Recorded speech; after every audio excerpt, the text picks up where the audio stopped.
I want it. We're live. Just go ahead and do it. No, ain't nobody in here yet. Did you make any? Put that over there. We're right here? No. On the steps? No, on the floor, baby.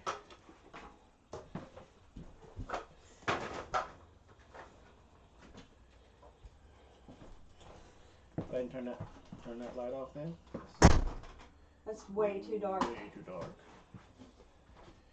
What's up, guys? Hey, we're playing with the lighting real quick to try to take away. Put it up there. Try to take away some of this now, is glare that what right you're here. seeing? And that's OBS? That's not as bad. That's not. Turn that light off. No, it's going to be still too dark. Wait, you don't know that? Okay, give it a second to adjust. Alright, sit back down, see if it messes with the focus.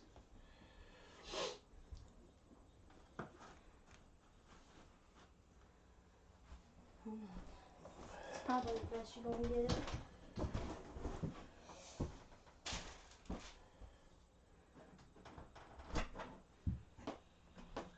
Still messes with. Nothing wonderful. We're gonna have to get a light put up there and just kind of flood that back there, maybe. Mm-hmm. Give me a second, I need ice. Mommy can get ice out of the freezer right there. Okay. Be Take gone, it bee on sting your girl. Be Or gone, bee bee sting. sting girl. Whoops. Door opens. Be gone, bee sting girl. Oh, yeah, I don't have any ice. Sorry. Close the door. Okay, let's see, how does that do things if it's a bad shadow on you? Yep. Let me turn that other light on and see if it helps flood it out. We're working. We're trying, y'all. Maybe. Yeah, I think, well, but we're still. It's me. I'm at the edge of the camera, I think. I don't know. They're saying it looks good. Yeah, Mine is I'm blurry. Yeah.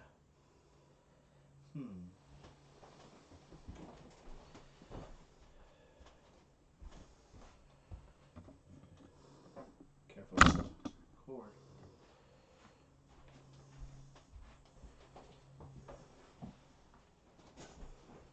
Better?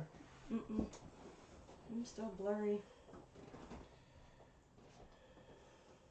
Yeah. That's what I was thinking. This camera needs to be closer. Yeah, you can. Okay, there's Tanya. I was waiting for her to say something.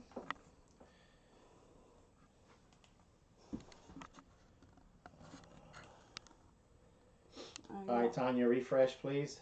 Put your OB. There we go.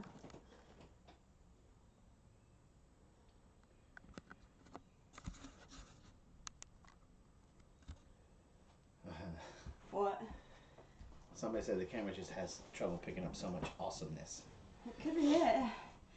Could be that.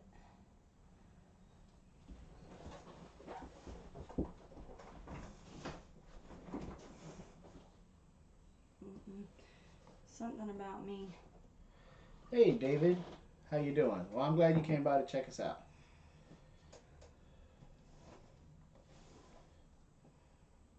I wonder what his normal live stream on Saturdays is. Who? David Gunther Jr.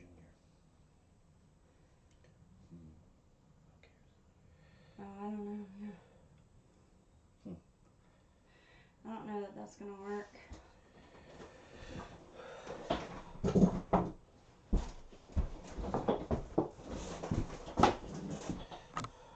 It's just me in general. It's not even.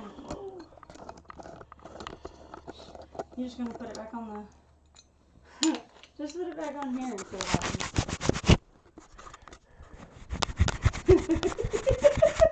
Yep, clean the lens. That's what he's doing right now. Put it right on the thing and see if it just. It's much clearer now. It might have been the lens, baby. Put it back on there. Just take it over there for a second, because it's very sharp now. But put it back over there for just a second and see. It was the lens. The lens. Look at it. Hold on. I can even see it.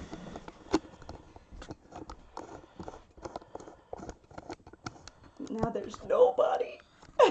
Whoa, don't look at me. Okay, now put it on there. It really was. It was somebody must have put their fingers on it. Woo! Is that better? Yes. I mean, wait until you come over here and look.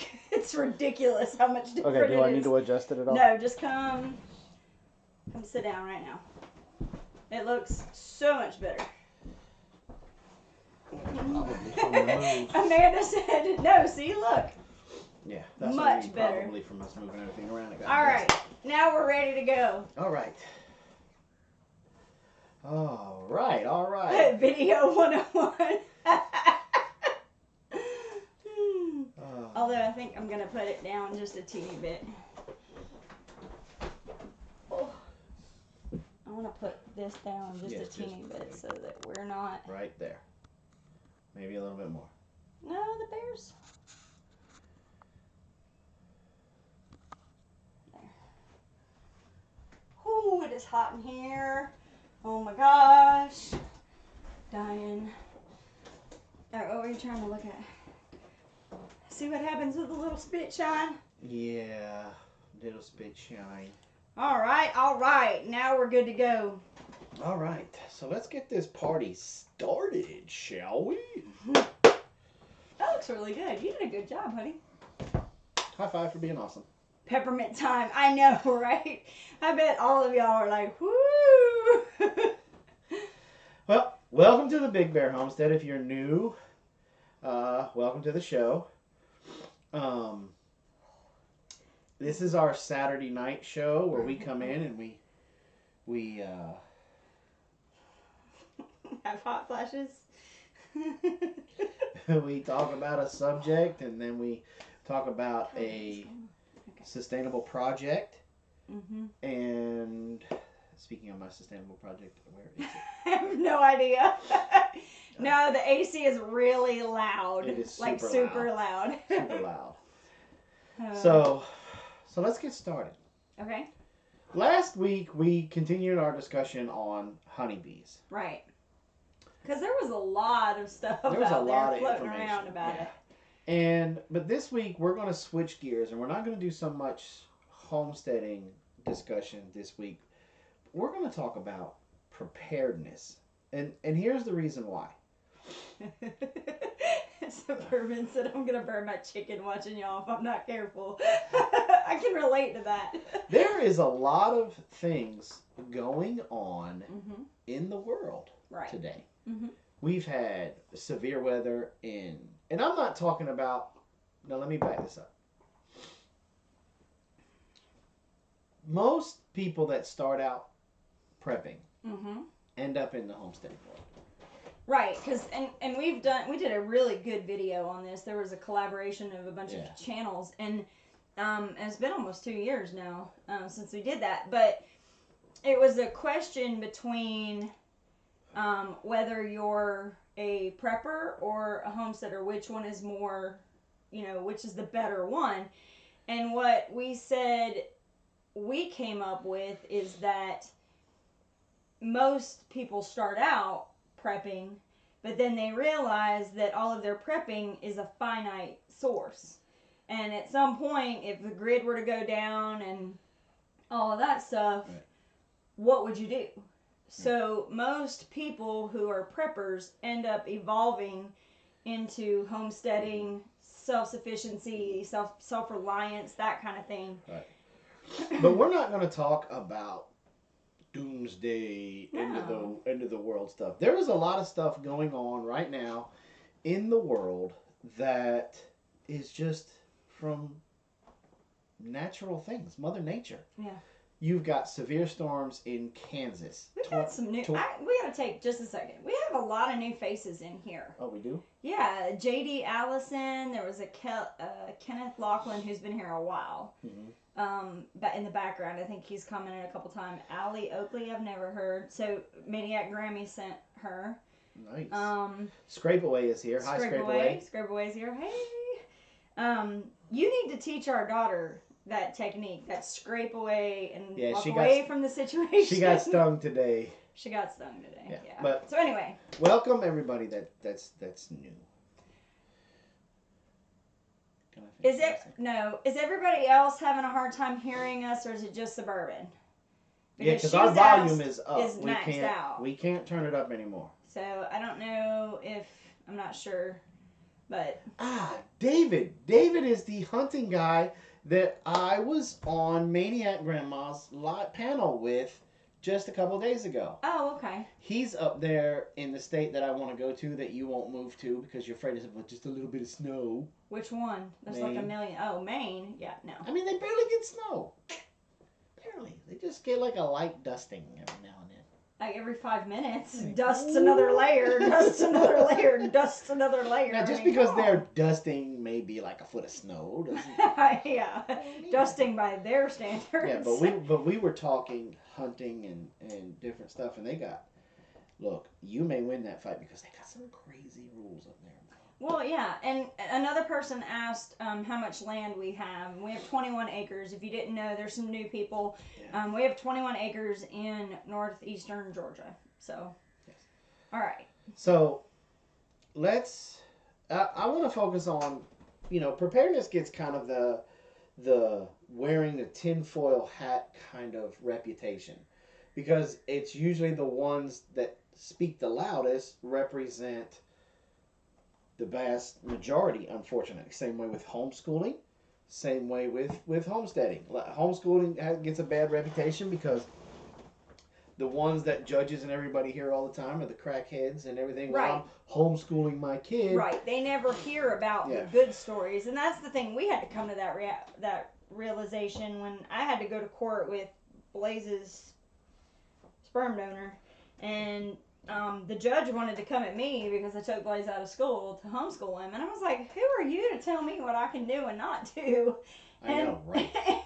and it was crazy because at the end of the day, Blaze was making hundreds in the highest level of school. Right. Well, we don't need to get on So, anyway, judges that. I should have never only said that. see the bad side, even with even what you're talking about, prepsteaders, whatever. Anytime the law hears about it, there's going to be a negative connotation Right. to it.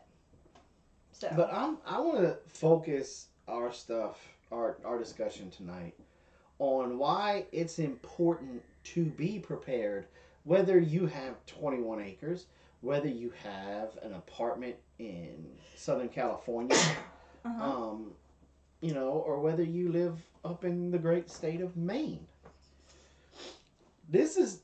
I'm going to try to get through this list again. This is some list of natural things that are going on right now. in the world, Mm-hmm. even in some places in the United States, to where some people right now are in an SHTF situation, meaning the poop has hit the fan. Mm-hmm. In Kansas, they've been starting to get tornadoes, high winds, severe thunderstorms. Mm-hmm. It's that time of year. Hurricane season has just about kicked off. You've got some getting ready to kick off in Florida. They're predicting a huge hurricane season. Mm-hmm. In upstate New York, there's a couple million people without power due to high winds. Hmm. High winds. They are blacked out. Have been for a couple of days. So these are things that can, and then I'm not even talking about, you got the California wildfires. They happen every year, but they make people homeless. Mm-hmm. They make people have to be sitting there watching Tom Brokaw 1 minute, and the next minute they're running out the door. Hawaii. Hawaii, the volcano, Mm-hmm. and it didn't even come out of the top. It said, you know what? Hey, boop, we gonna make a new hole right in the middle of a street. Boom. There was earthquakes that followed that volcanic eruption. There's stuff going on in the Philippines. There's earthquakes going on. So all these kinds of things, there has to be a discussion about being prepared. Because if you want to talk about end of the world situation, you got people that are willing to bug out and people that are willing to bug in. Mm-hmm. My 2 cents is it doesn't matter which side of that coin you're on. You need a bug out bag. Mm-hmm. Because if you have a house fire or Right. there's a wildfire that comes along Mm-hmm. or a hurricane or anything like that, that you have to leave your home because of personal safety reasons, you need to be able to grab a bag and leave. go. There was a she doesn't really come into our streams very often, but Stephanie Martin from Martin Family Homestead. Wow. Thanks, Dragon's Talon. They had a house fire. Did you see what he put? Mm-hmm. Just because Robin likes to hit Jason. Mm-hmm. Stop!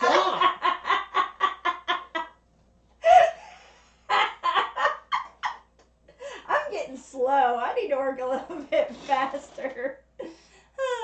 Anyway, they had their family. They had a house fire, and they had to very quickly grab stuff and leave. And that would have been, and that's one of the things that we started with our kids, was having bags in everybody's room, which is at least one change of clothes, Mm-hmm. some water, that kind of thing. And we've always, talked about where we're going to meet, and you have an evacuation plan and where you're going to, all of that stuff. So stuff like that is important. I mean, one of our own has had to live that just recently. Had to completely leave everything behind. And it happens to everybody because when we went away on our planning weekend, Mm-hmm. we just went to Anderson. Right. Got a hotel room, and there was no kids, Mm-hmm. and we were able to organize and plan out our goals and stuff for the year. We were sitting down at breakfast, and we met a older lady. She had to be 70s. Oh, yeah. No, I think we figured she was in her 80s. Yeah. She was an older lady. She was literally cooking her dinner or cooking something. her dinner, and something caught on fire in the oven. Mm-hmm. Now, again, this is the tenacity difference between Of the generations that go along. Bye, Bonterre. Love you guys. She snatched the stuff out of the oven and tossed it out. Tossed it out the back door. Tossed it out. Dragged it all the way out the back door and tossed it out. Because she said she was not going to lose her home. House. But there was some damage done. Soot everywhere. She was put out of her home for a while. Yeah. But if that would have happened to a younger generation, that whole house would have... Right. But in that scenario, her clothes are... Yeah. She had to go shopping. Yeah, I mean, she had to get clothes. She had to get personal effects. Because she literally, and she told us, she literally went out in her house coat. Yeah. She was in her house coat with nothing else.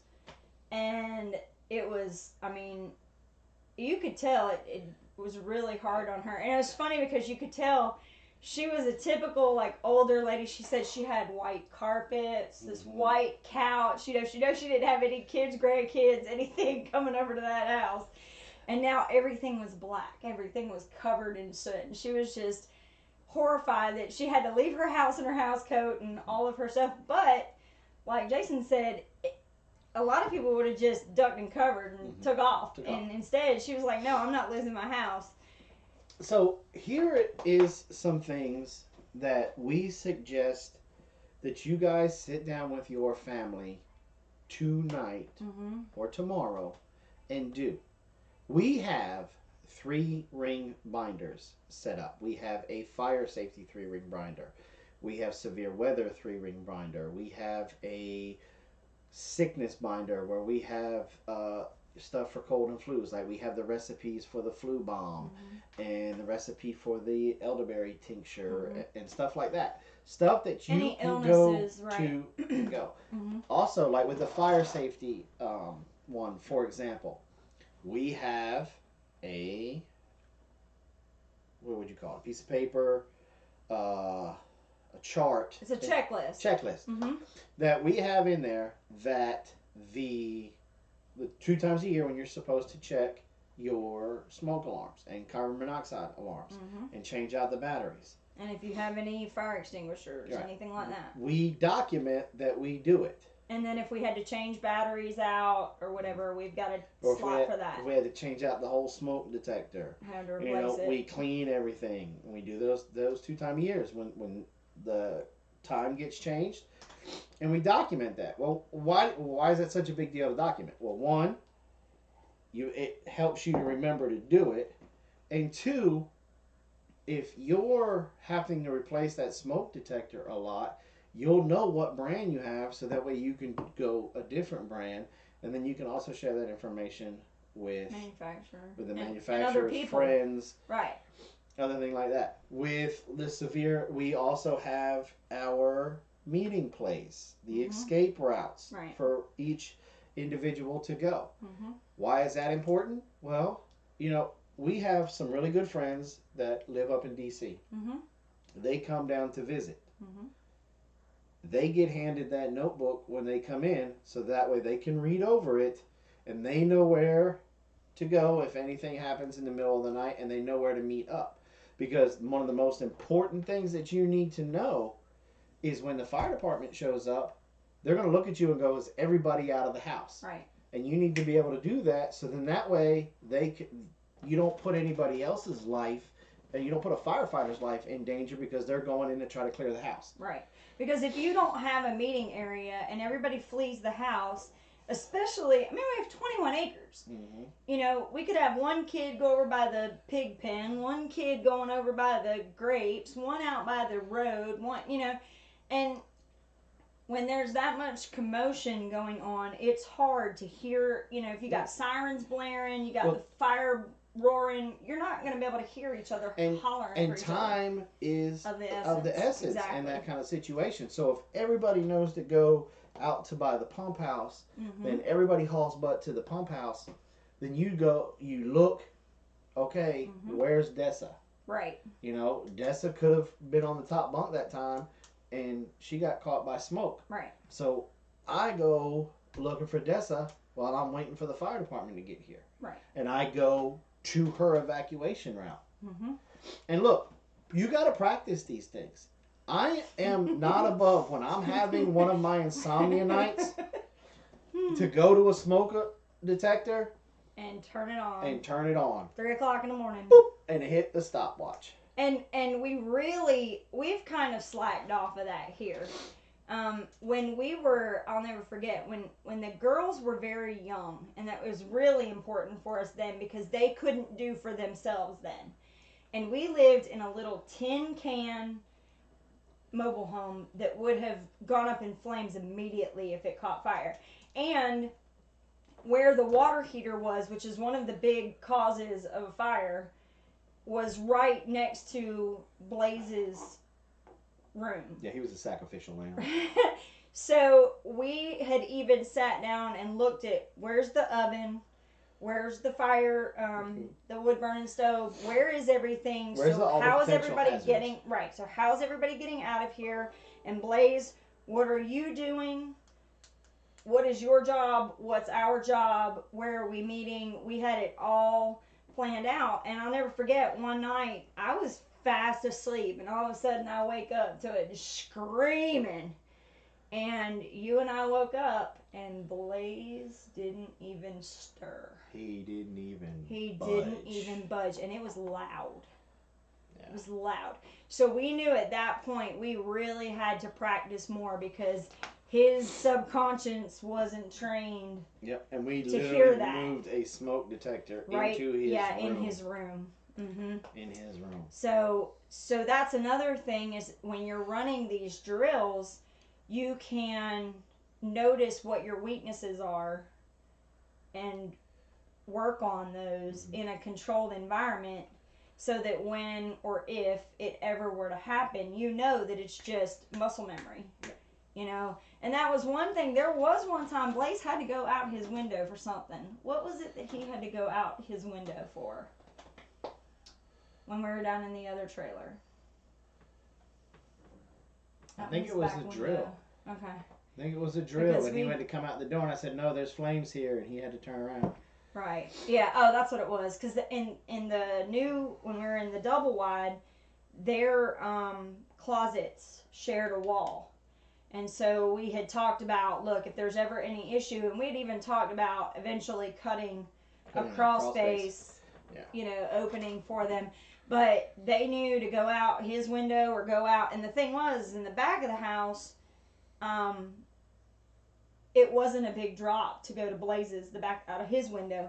But if you went out their window, it was a huge drop. And so there was discussion. We had to talk about... Well, we built that rope ladder. Right. We had to talk about how we were going to get them out of there. Because at that point, the girls were a little bit older. Mm-hmm. So it was, you know, get one down, get the other, you know, so we... And you have discussions when you have these notebooks and stuff like that, and you go over them as a family, mm-hmm. you get to have discussions. And you get to teach things and stuff that you don't think about. Well, like, and then they teach you stuff that you didn't think about. Right. Well, you teach them about how you backhand touch the door mm-hmm. to see if it's hot. If it's hot, then you grab your blanket, you grab your sheet, or you grab a towel, mm-hmm. and you put it underneath the door to mm-hmm. help stop the smoke from coming in, which gives you a little bit more time. Mm-hmm.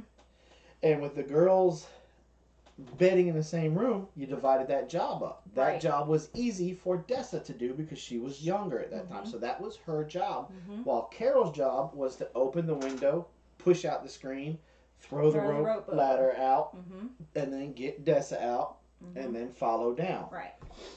And then go to the meeting place. And now keep in mind, Carol and LaDessa were like 5 and 3. 5 and 3, yeah. 6 and 4. Somewhere around there. They were not very old, but they knew. I mean, like any time that the alarm, because we did it during the day for them just to get them used to it. So we would turn the alarm on, and we would come screaming through the house. You know, Blaze is going. You know, something along the lines of the oven's on fire, so you need to go out your own window. Mm-hmm. And so, you know, and we would watch, because Jason and I would go out our window out the side, and we'd come around the front just to make sure that they were safe getting out the window. And I mean, like clockwork. They did, and it became a game. Yeah. You know, and we would talk about army crawling low because the smoke rises, and you know, that kind of thing. And here's the kicker. And hey, Amy. A lot of homeschool parents don't think about this. We were part of a homeschool group, mm-hmm. and I challenged. We were playing a game. I was the PE coach, and so I would throw trivia questions out there that I thought everybody should know. Mm-hmm. And I asked one time, "What do you do if your clothes catch on fire?" My kids were the only one that knew it. Mm-hmm. Nobody knew stop, drop, and roll. And that woke up every single parent in that homestead. Because we all know it. Group. All the adults know it. Because when we were kids in school, it was a big thing. Stop, drop, and roll. Stop, drop, and roll. Well, when you homeschool, if you don't really teach fire safety, it doesn't come up in conversation. Fire safety, poison safety, that kind of stuff kind of gets off the rail. Yeah. You know, and you forget about it. Mm-hmm. But that's one of these things that these notebooks help keep you on task. Right. The sickness notebook mm-hmm. with the recipes. You can also put in there an inventory list. Mm-hmm. I'm big about inventory lists and keeping everything organized in notebooks, because that's how because when I get sick and then Mom gets sick, you know, then it falls to Blaze. Well, mm-hmm. Blaze can pull that notebook out, go to the flu bomb recipe, mm-hmm. or go to a stomach flu section, mm-hmm. or go to the, you know. Right, because if I'm sick and I don't feel like telling them what oils to use or.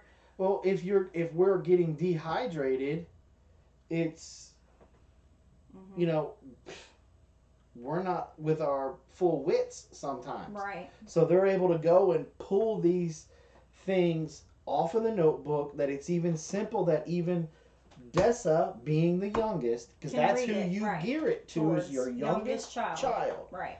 You gear the instructions to the youngest child, because mm-hmm. if you make it simple enough that, bam, the youngest child can read it and perform it, you've mastered the KISS method. Keep it simple, stupid. Well, and one of the other things I like about with the binders, not necessarily with the fire one, because we're not going to grab it, but just like we were talking about being able to grab and run, if we need to, we've got all of our recipes for stuff, and all of our, like, like our laundry pod recipes, all the stuff that we've found over the years, we've put into one. You just said laundry pod. Now this is going to be demonetized. We put it all in one book. All of that can be grabbed in a heartbeat and taken off to go. Amy said they have like a survival binder for skills, medicine, emergency contacts, etc., that kind of thing. What are you looking for? I think that family notebook is out here because I was going through it. Mm. Yeah. Let's see. Jim Rafferty. I homeschooled my kids in Scotland as the education system said my kids could read but couldn't. After 5 months, my kids were reading books adults would read. Yep. Family reference book. And this is where all of our garden information is, our livestock information is. We go. They have preparedness. They had a preparedness day when we lived down in Columbia County, and we got a lot of brochures and stuff like that. Mm-hmm. And it's very important that thing started getting so thick is when we decided to kind of split things up. Mm-hmm. We've got a first aid notebook. Mm-hmm. We've got the illness, the severe, what do we do if it's a severe thunderstorm? Things to pay attention to from a thunderstorm, going from a thunderstorm to a tornado. Mm-hmm. Stuff like that. That if me and Mom are in Anderson grocery shopping and they get a bad thunderstorm, the girls can pull that severe weather book, flip to the thunderstorm section, and go, okay, let's start looking for these different things, the hail. And the other thing, too, is I spent at least 4 years in Arkansas, and it was right down Tornado Alley. I mean, there was tornadoes all the time. So one thing that I've noticed is our kids are a product of us. So the things that we notice and we talk about, they start to notice. So whenever I start to see the weather changing a certain way, looks a certain way outside, the sky looks a different color, mm-hmm. I'll comment on that. And so now it gets to a point where my kids, because we used to look on the radar and no, there's no rain coming, blah, blah, blah, that kind of thing. But like today, there's no forecasted rain at all. But it looks like we're going to have a storm. Yeah. I'm not going to trust the radar. I'm going to trust what I know from experience and just paying attention to your surroundings. Right. And so that's the thing, is that you can't just gear it towards I'm watching the radar, and so that's the thing, is that we need to teach our kids what to look for to identify that there might possibly be a threat as well. And just like we were gifted by a viewer the portable ham radios. Yes. Mm-hmm. And so as soon as they start to feel the temperature drop and the leaves start turning up, the sky starts to get that gray musk to it. Mm-hmm. They go and grab that ham radio and they turn it on the NOAA signal, mm-hmm. and they just start listening. Mm-hmm. And the moment that the warnings and the watches come in, mm-hmm. they start following the protocol that's in that book. And the key thing is, kids won't get scared if they have the power of information. Mm-hmm. If they've got the knowledge and they know a set thing to do, they'll focus on that set thing to do. And even though it is scary that the weather's changing and the winds are picking up and branches are falling and these big hail balls are hitting the house, and it's scary to them, something about their little brains, they automatically focus on their task at hand, and they kind of, I don't want to say they tune that out, but they're aware of it, but they tune it out and they're able to focus, and that helps them work through their fear, and they keep marching forward. Well, I'll give you a good example. I don't think you've had this conversation, but just recently with Blaze, when Blaze had his accident, we've always talked to the girls about what would happen if just the two of them were there and we weren't coming back home. What would they do? And I have had that conversation with them. I don't know if you have or not, but I've always told them, I asked Carol, I said, well, what would you have done if you hadn't been able to get in touch with mommy or daddy? And she said, I would have left LaDessa here with the dog, locked the doors. I would have gone up and locked the gate. And then I would have cut through the woods and gone to Maria's house and gone to ask for the phone. Because that's who she knows right now. Mm-hmm. The people up top up there, she doesn't know them. She's not familiar with them. She knows how to get from here to there quick enough that she can go over there and say, I can't get a hold of mom and dad or Blaze. It's just me and LaDessa at the house. Can you please come help us? Yep. And so... And Maria's stepdad is a police officer. So, right. So she already had in her head, she was freaking out. But I feel like I asked her, what would you have done if you hadn't been able to get in touch with us? What was your plan of action going to be? And she said, I would have just locked the door, locked the gate, and then I would have gone straight over to Maria's. And I was like, okay.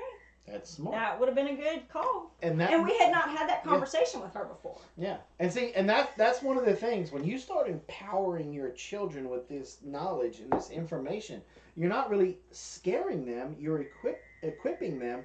And then if a situation comes to bat that you have not discussed, they'll have enough information from other things that you have discussed to make good choices and good decisions. Yep. With that. You know, the one that has stuck with them the longest, when they were really, really, really young, like 2-3 years old, one of the things I used to teach them is if they were to ever get lost, one school of thought is to stay right where you are. Don't move, just stay right where you are. And I don't like that rule, because when mom or dad's in a panic trying to backtrack where all you've been, that can get a little crazy. So what I always taught them was the front of the store usually is where the cashiers are.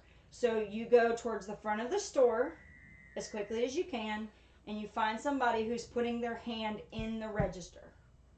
The person that puts their hand in the register works there. Unless there's some crazy thing going on where they're getting robbed, and then in that case it's a totally different ballgame anyway. But I used to teach them at that age, and that was the other thing. When I taught preschool, a lot of kids don't know their parents' names. What's your mom's name, Mommy? What's your dad's name, Daddy? They don't know their parents' names. Sometimes Mommy calls him dumbass. Right. So that's another thing to keep in mind is, you know, if you have young children, yeah, or address, phone number, none of that stuff. But you know, when they're really young, 2-3 years old, they don't know mommy or daddy's name. They don't know much of anything. And so that was what I told them was, if you ever get lost, go to the front, the person that puts their hand in the register, that's the person you need to tell, I'm lost, will you please help me find my mom and dad? And so then that also became a place for us to meet. Well, fast forward to now, it's been 10 years, basically 9 years. I guess it's been a month ago, Jason's mom and I were in Walmart, and LaDessa went without me hearing. I didn't acknowledge that she told me she was going that way, but I didn't hear her. And so basically what happened is I started migrating to the front of the store just out of habit. And she had my phone and I had my work phone, so I started calling it and she wouldn't answer it because she didn't recognize the number. So I was already towards the front of the store, and when we finally found each other, she was like, well, Mom, you know, I was with Grandma, but if I had been lost, I would have gone to the front, you know, where the lady that puts her hand in the drawer. And I was like, you're like 10 now. I taught you that at 2. Like, you still remember that? She's like, yeah, that's where I go. I'm like, and okay. while we're on that subject, come up with a password. Yes. For your kids. Mm-hmm. Because it is so easy nowadays for somebody to hack a smartphone and tell them to meet at the front of the store or in the toys. It's so easy for, you know, you still got the, hey, your mom's looking for you, I know where she is, come with me. Right. Kind of thing. She sent me to find you, and poof, they're gone. Right. So, Old Ways says, we taught the kids if someone tried to take them to scream, "This is not my mommy," or "This is not my daddy." I mean, that's smart. Screaming and causing a commotion is definitely a good thing. All right. So, that's what I hope we gave you guys some nuggets of information to think about. If you guys have any questions about the notebooks and you guys want to set up some and you want our information or take a gander at ours, please just shoot us an email. One of my mods put our email up there. Like Amanda's Garden just did. If she could put it up again, I'd appreciate it. Shoot us an email and we'll help you guys set up your notebooks according to, give you the foundation on how we set it, and then you set it up to what's important to you. Right. We don't have anything for severe snow in our notebooks. Flooding is not really, severe flooding is not really that big of an issue for us, here. yeah. But we've got stuff about, tornadoes. We don't have a lot of stuff about hurricanes because we're pretty far inland. Right. But that way you can take it and run the ball. Run it with you. Make it your own. It's no different like when we do gardening videos or we do essential oil videos or anything like that. We always say this is what works for us. Mm-hmm. Something different might work for you. Yep. Because see, like forest fires, we got to keep that on the burner, but it's not one that's really up front. Yeah. So we'll help you out in any way that we can with it to help you guys set up yours. It is a tremendous. Once we started doing it that way, it was definitely a good foundation that you can start to have the conversation with your younger kids and teaching them these things, and it not only builds the foundation for your preparedness, but then you can build off of that, and you can do things like, well, let's just try to cook a meal out on the fire. And let's go without lights for a weekend. What are you going to do if we don't? Right, exactly. Stuff like that. What if the gas is out for the weekend and we can't cook on the gas stove? What are you going to do? What are you going to do? Like when our oven went out, it was not a big deal for the kids. Like they were just like, eh. Now, we're going to share with you our books. Robin and I both picked a preparedness book for our book review this week. These are not.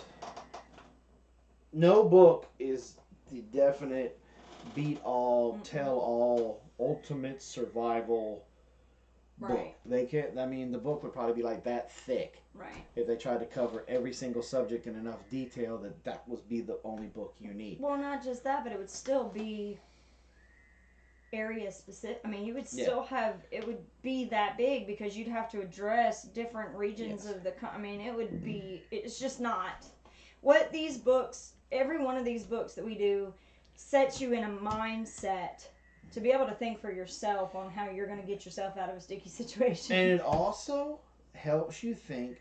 Now, I use them. I love to flip through them and use them as ideas for different drills, different scenarios to run by. Because sometimes we'll be in a car and, sometimes you just get tired of listening to the radio. So we'll turn the radio off and we'll start playing the what if game. What if the last one was fun? What if we're in Walmart, da da da da da, and so mine is the Outdoor Life Prepare for Anything Survival Manual. The links for these books are also in the description, the Amazon links. But this is what it looks like. Okay.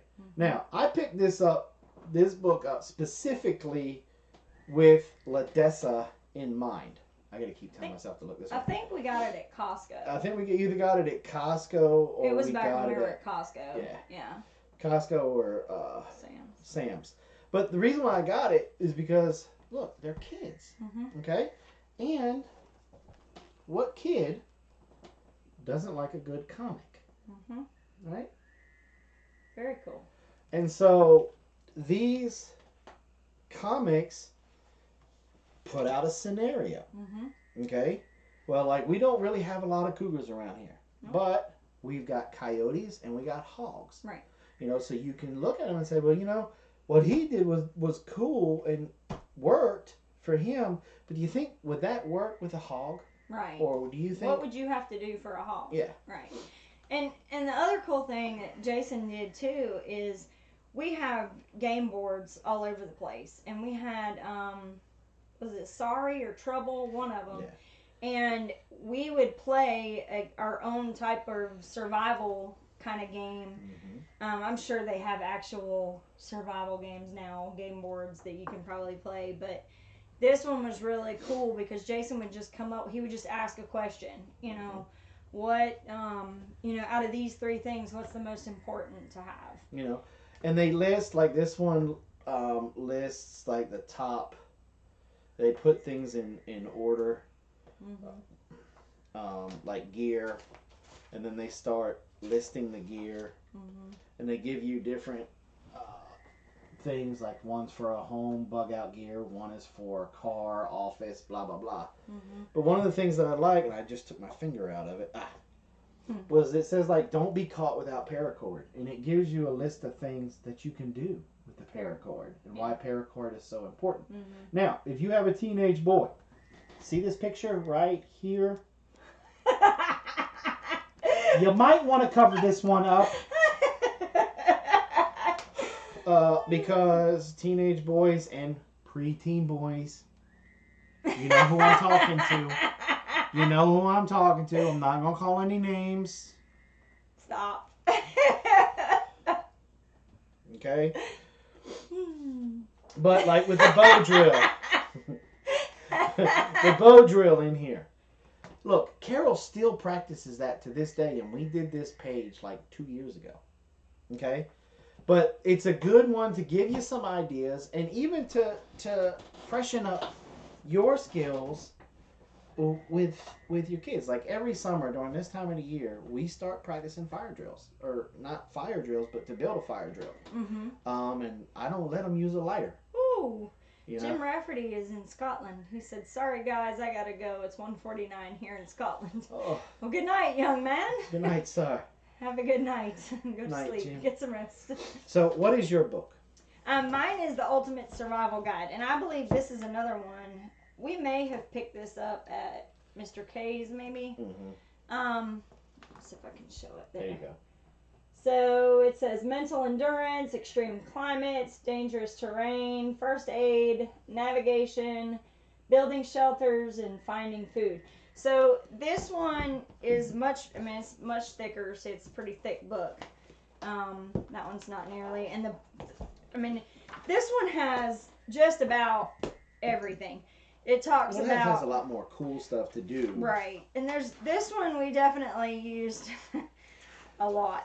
This one has a little bit more of a military background with it. Yeah. It talks about land navigation. It talks about different lashes and different knot tying. Here's survival kit. Survival kit. That is flat out awesome, and hours, and I mean hours of entertainment. Check that out. Edible plants and fungi. It has You're talking about a family contest, family get together, preserving meat, where you can turn the TV off, turn the devices off. That book with just the knot tying and the lashing, and you give each person in there a couple feet of paracord and say, okay, let's do it. And then you start teaching them, and everybody gets to tying it, and then you're like, who can tie it the fastest, or who can tie it with their eyes closed, da-da-da-da-da. And kids get into that. And then what's really cool, especially if you're a homesteader, you'll start to see those lashes and knots out on your homestead when your kids doing their chores, because they'll start putting them to use. Kids love it when they learn something new and then they can put it to use. Yeah. Okay, so both of the links are in the description down at the bottom. Both the links are in the description, so go buy them with our link. Shameless plug. Now, our sustainable project for the week. Last week, we talked about, encouraged everybody to either start honeybees or get a honeybee-friendly garden. Okay? The week before that was... Seed tape. No. Yes. Yes. No, the seed starting with the toilet paper rolls. Right. And then the week before that was the self-watering containers. Right. Okay? So all of these are great sustainable things. Okay? We did a lot for the growing your own food and then helping your food get pollinated and helping the honeybees. Now, there's another critter out there that needs our help.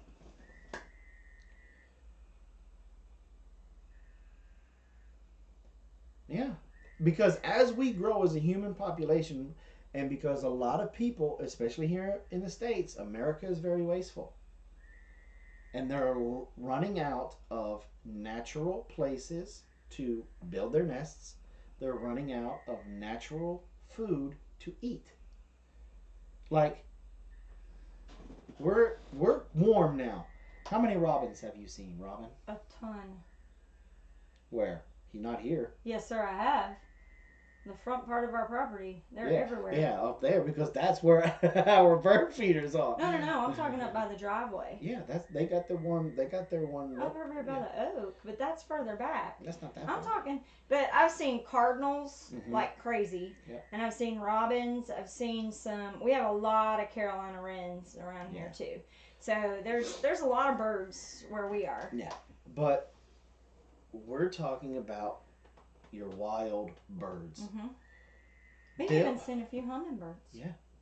So your project for this week is to build some bird houses and bird feeders. Now, you can use reclaimed wood from pallets or reclaimed wood from a construction site. You can go snatch up some of the wood. An old bookcase that you're not using or something. Something. I would probably stay away from the MDF and the particle board because that would probably just go trashy. You can look up how to make it from old limbs and stuff where you could bore it out a little bit. What else? I just had a great thought. Oh, grow birdhouse gourds. Yes. Grow birdhouse gourds this year, and then next year you will be able to make them hollow them out, and make them into birdhouses. Make bird feeders. Now, one of the things that we were supposed to have here for you tonight, but I guess Carol forgot, she was going to make a bird feeder out of a old milk jug. And basically, picture a milk jug, okay? She cuts holes out of each side, big enough hole. All four sides. All four sides. But you got to make sure you leave enough on each corner so there's a little bit of integrity to hold the jug together. Hold the jug. And then she will drill down through the cap, tie a washer or something on there. It has to be a screw cap, okay? And then she'll put fishing line or something on there to be able. That way you can tie it off on that. And then she'll run a stick. She'll drill a 3/8 hole through the sides of the bird feeder. All on the the way bottom, across. On the bottom. right? Like where you have the opening like this, it'll be here in the plastic. Yeah. Bam. Birds can perch and eat. And then you just dust the bottom, put however thick you want it. You got to leave that lip on the bottom of bird food. And then the other thing that they did was they took, because the plastic can be a little sharp, they took electrical tape and taped around the outer edges so that it didn't, you know, cause any And then problems you with the can birds. decorate that milk jug however you want it to decorate it. Now, why would you want to do that? Here's the thing. The more natural wild birds in your area that you can get to visit your homestead, the more will be there, and they are awesome for pest control in your gardens, in your vegetable gardens. We have a lot of those bird feeders. We feed them just about year round, except for when we have to stop because of some migratory birds. And that's one of the things that you'll have to look up in your area at your Department of Natural Resource site. They should be able to tell you which birds are migratory and when you should stop feeding. If they don't, call your local county extension agent and he should be able to help you out with that. Right. But put some of these relatively within 20, 50, I would even go maybe 100 feet from your garden. And feed them even before you start planting. Feed them heavy. Get them birds used to coming there. Right. And as your garden is growing and you're starting to have issues with pests, you do not feed in the bird feeder. They will go to the garden and naturally bam. Floyd said, a friend feeds birds a lot and wound up feeding hawks. That happens too. Yeah. You know, you got everything. Look, the number one rule in the animal kingdom. And Each animal. Look, and here's a free lesson that's gonna be in my class at the Homesteaders of America. Remember this: everything in the animal kingdom follows its food source. So if you're a little sparrow, you're going to go where the seeds and the insects and stuff are. If you're a hawk, then you're going to go where the mice, rats, little birds. Snakes, stuff like that are. And you're going to move accordingly. Right. Okay? So that is your sustainable challenge project for this week. If you build a birdhouse, we want to see it. Pictures on our Facebook group. Instagram and tag us. Twitter, tag us. You do that, then we'll put your name in a hat and pull it out, and the winner will receive something. I found a whole drawer of a bunch of stuff in there that I can give away. Cool. We also have a hawk that has landed on our handrail a few times. Oh. Okay, so now last thing trans into the trap of the week. Dun dun dun. Trap of the week. It is a foothold trap. It is a little Rudy Poo trap. It is the Duke #1 foothold trap. Small in size, small in stature, very big in catching. Now, well, Mr. Big Bear, what would I use such a kind of trap like that for? Why would I want such a thing like that and keeping stuff away from my chickens? bam! Exactly. This is the perfect trap for coons, possums, weasels, mink, muskrat. Blaze caught a fox in one of these one time, but I wouldn't hold my breath with it. I think that was just beginner luck. Again, remember trap anatomy. You have the levers, the jaw, springs, the dog, the pan. This trap sets relatively easy.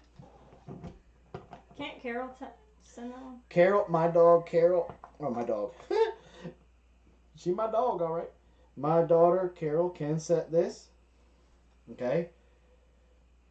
Can you catch a snipe in it? You could probably catch a snipe. Don't forget dogs and cats. Yep. This is true. Yep, you will catch a dog or a cat in this. That's now, true. your bigger dog will probably pull right out of it and it'll just piss him off. But your little chihuahuas and your poodles and stuff like that, you will catch them. It shouldn't do any damage. But again, this is why I like the dog proof. If you're going to have to trap around somewhere that has dogs. But if you have a creek on your homestead or a creek close by, this is where you snag your coons with, or in your mink, and your muskrats and those guys like that. Okay? Same thing. It's just like any other foothold. You get them to step on the pan. Whammo. Snappy. You got him. Okay? This one's going to be on sale. We'll have it. Wait till tomorrow. We'll get a picture of it and put it up on our website, www.bigbearhomestead.com. Watch out for your chickens. This is a trap. This is one of those traps that you want to venture away from the homestead. These should be your claymores for all you military guys out there. These should be your claymores that are on tripwires, that are far enough out of the perimeter that the ones that you're protecting are not going to trip over them. Okay? This is when you've had enough and you're going to the coons neighborhood and you're like, you know what, homie? I don't want you getting any closer. You're crouching in a little bit too tight. I don't like it, so we finna thin you out. And that's the other thing. People tend to think that trapping for homestead is, a reaction. When really, a lot of times it needs to be a preventative. That's one of the reasons why. Look, there is absolutely zero money in selling furs. If you want to make money off of the fur, you have to not only catch it, skin it, flesh it, tan it, break it. You got to make something out of it. That's the only way that you're going to even closely come to breaking even if you're trying to do trapping professionally. Right.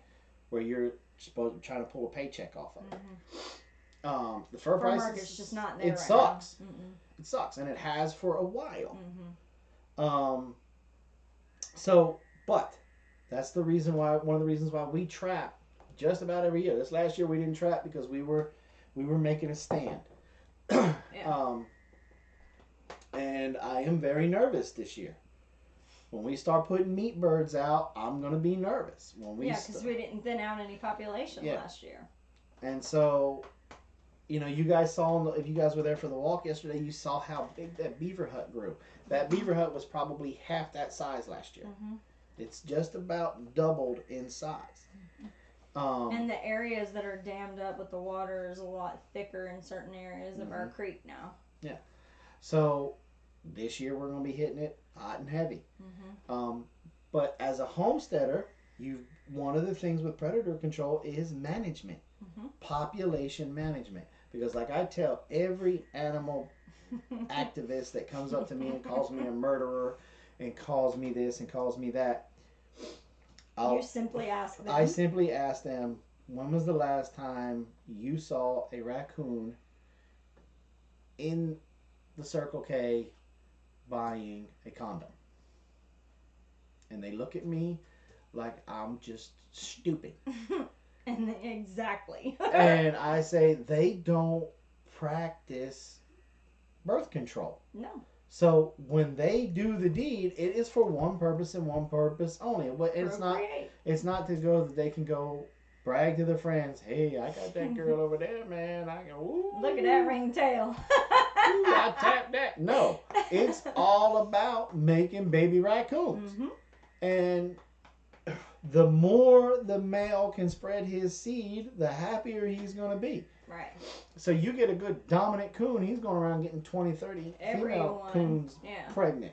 And they're having 3, 4 kids. Right. They're not monogamous. There are some some animals that are. But, like a beaver. Right. But, so you have to, with predator control, it is all about management. And other things. But I'm not going to give my whole class away for free. Speaking of class, as we get ready to roll, or to get out of here, remind everybody, in case somebody didn't know. Homesteaders of America. October, the Thursday before the conference. The conference is going to be Friday and Saturday. Okay? But the Thursday before, there is going to be a lot of hands-on classes. Sorry you're late. Dude, it's over. Give me 50 push-ups on your knuckles now, blacksmith.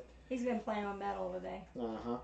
But there's a lot of good hands-on classes. There's a blacksmith class given by Mr. Tardy. Mr. Tardy Pants. Mr. Tardy Pants. We're doing a class on predator control on the homestead. There is classes on wool. There's classes on food, classes on rabbits, all kinds of different classes there. Just go to the Homesteaders of America website and go to the thing about the classes. Scroll on down. I am the very last class for some reason. Save the best for last. Yeah. That's what we're going to go with. That's what I'm going with. That, and she knows it doesn't really bother me. She wanted to give me something other than her height to pick on her about. But well, I mean, last year it was you weren't even on the flyer. Well, now this year you're on the flyer, so you can't. She's got to give me something to pick on her about. So. But the conference is going to be off the chain. You got Stacy Lynn Harris, Joe Salatin, the Aldermans, Doug and Stacy, me, Josh, Eustace Conway, whole bunch of others, M.I. Gardner, a whole bunch of other folks that are going to be there, and they're going to be speaking on different subjects, different things. So if you haven't gotten your ticket, you might want to get it now and tell Amy that we sent you. I get absolutely nothing, but anytime Amy has to hear my name, it works out for me. So, well, that's it. That's tonight's show. I hope you guys got a lot of information. Don't forget that if you have any type of question whatsoever, you can contact us via email, bigbearfarms@hotmail.com, or you can reach out to us on our Facebook group, the Facebook page. Where is it? It's in Virginia. Port Royal or Front Royal, Virginia. Front Royal, there you Virginia. go. Mm-hmm. You know, you guys were wonderful. Thanks for coming by. Remember, let me look in the camera. Remember, be kind to one another. You don't know what other people are going through. They could be having a bad day. They could be getting pinched in their arm fat by their lovely bride when they're trying to be serious about something. You know, be kind to one another. Say hello to a stranger. Don't believe fake news and the mainstream media and how they want to try to paint this horrible picture of America and how everybody's against one another. And how, you know, the Hashtag all lives matter. the cops are out to kill everybody, and you know, the whites hate the blacks hate the whites. That's a bunch of crap. You know what? Just say hi to somebody. Strike up a conversation. You'll see. America is still great. We're still a melting pot. And so don't believe everything that you hear and everything that you read. Be kind to one another. Say hello to a stranger. Put the phone down. Look up. You never know who you might see. You might see me. You might see Brad Pitt. You might see me and Brad Pitt. And then you'll realize how much better looking I am. You've aged better. Remember, repurpose, reuse, recycle. Keep stuff out of the landfill. Everything can have a different purpose. You can use coffee cans as scoops. You can use them to catch rainwater for your chickens. You can put your pasta in them. You can put your pasta in them. You can do all kinds of things with them. Keep stuff out of the landfill. Start a compost bin. Also, one thing that most people don't think about is when you're buying stuff, keep in mind what the container is. What waste are you going to have when you're finished with that container? Yep. Insomnia's tomorrow night, folks, not tonight. Robin and I got to go run some errands. So, we love you guys. Thanks for coming by the homestead. And we'll see you tomorrow, 7 o'clock Eastern Time. Mama Bear's Essential Oils class. She'll be sitting here. I'll be sitting there. I'll be making faces and getting punched and getting yelled at and all kinds of things. And then we'll have Insomnia tomorrow. We love you guys. Y'all been great. Good night. Good night.